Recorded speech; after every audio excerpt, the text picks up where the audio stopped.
Prossima gara sono i 100 rana maschili 2005, Edwin Helby alla 2, Leonardo De Gaspari 3, Patrick Martin alla 4, Lapo Tinti 5, Davide Bertona alla 6, Marco Tonietto in corsia numero 7 per la prima delle 3 batterie previste.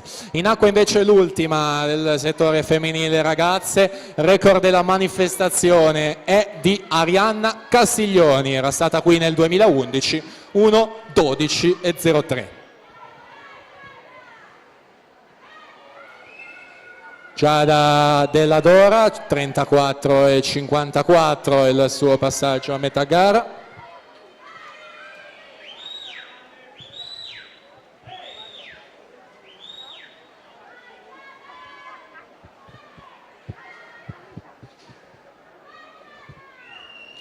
E quindi si va a completare l'ultima prova, 1:16:29 il tempo da battere, arriva un notevolissimo miglioramento. Giada Della Dora, 1:13:64 per l'atleta targata Onda Blu e quindi miglior tempo e corsia 4 nella finale. A breve le 8 finaliste, proseguiamo con la prima maschile 2K5.